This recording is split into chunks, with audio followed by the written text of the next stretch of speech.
ఈరోజు ఒక మంచి కథ విందాం. ఒక్కూళ్ళో ఒక ముసల్ది ఉండేది. ఆమె చాలా బీదది. ఆమెకు పిల్లల్లేరు. దాంతో ఒక కోతిపిల్లని తెచ్చుకొని ప్రేమగా పెంచుకొనింది. అది చూసి ఊళ్ళో వాళ్ళందరూ, ఒసే ముసల్దానా, నీకే తిండానికి తిండిలేదు, మళ్ళా ఆ కోతెందుకే అని ఎగతాళి చేసేటోళ్ళు. ఎవరేమన్నా ఏమీ పట్టించుకోకుండా ఆ ముసల్ది కోతిని బాగా ప్రేమగా చూసుకొనేది. రోజూ పొద్దన్నే దానికి స్నానం చేపిచ్చి చక్కగా తలదువ్వి ఉతికిన బట్టలేసేది. తాను తిన్నా తినకపోయినా దానికి మాత్రం కడుపు నిండా విట్టేది.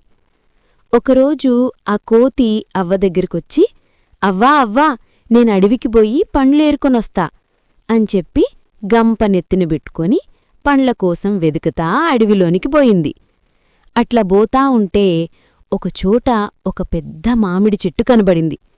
వెంటనే అడి దానిపైకెక్కి పండ్లు కోసుకుంటా ఉంటే కాసేపటికి ఎవరో వస్తున్న అలికిడయింది. ఎవరబ్బా అని పైనుండి చూస్తే ఇంగేముంది, ఒక దొంగోడు గుర్రం మీదే తాను దొంగిలించుకొనొచ్చిన బంగారమంతా ఏసుకొని వస్తా గనబడ్నాడు. వాడెక్కడికి పోతున్నాడబ్బా అని ఆ కోతి వాని వెనికెనికే దాచిపెట్టుకుంటా బోయింది. వాడట్లా కొంచెం దూరం బోయినాక ఒక గుహలోనికి దూరి బంగారమంతా ఆడబాచిపెట్టి గుహ ఎవరికీ కనబడకుండా చెట్టుకొమ్మలడ్డం పెట్టి వెళ్ళిపోయినాడు. వాడట్లా బోయినాడో లేదో అందుకోసమే కాసుకొనున్న కోతి బెరబెరా లోపలికి బోయింది.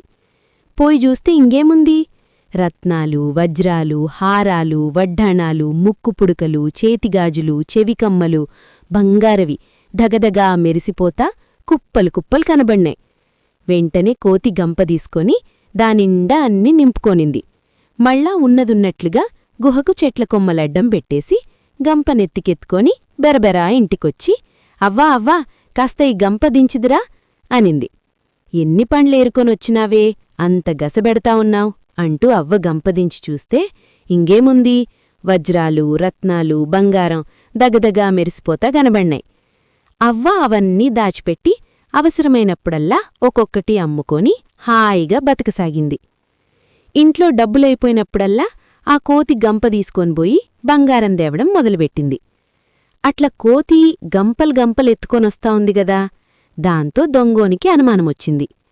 ఇదేందబ్బా, నేను రోజూ ఎక్కడెక్కడ్నుంచో ఏమేమో ఎత్తుకోనొచ్చి దాచిపెడతా ఉంటే రోజురోజుకి సొమ్ములు పెరగాలగాని తగ్గిపోతా ఉన్నాయే అనుకొని యాడికి బోకుండా ఎదురుగా ఉన్న ఒక పెద్ద మర్రి చెట్టెక్కి చూడ్డం మొదలుపెట్టినాడు.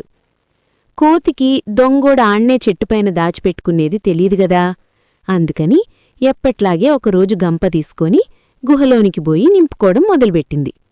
ఓహో, ఇదన్నమాట సంగతి అనుకొని వాడు నెమ్మదిగా చెట్టు దిగొచ్చి అడుగులో అడిగేసుకుంటా వెనుక మాటుగొచ్చి లటుక్కున బట్టేసుకున్నాడు. అది ఎంత గింజుకున్నా వదల్లేదు. ఇట్లా లాభం లేదనుకున్నా కోతి ఒక ఉపాయం ఆలోచిచ్చి, దొంగోడా, నాకో అక్కుంది, ఆమె సక్కదనాల సుక్క, నన్ను గనక వదిలేస్తే మా అక్కనిచ్చి పెళ్లి చేస్తా, సరేనా అనింది. సరేనని దొంగోడు విడిచిపెట్టినాడు.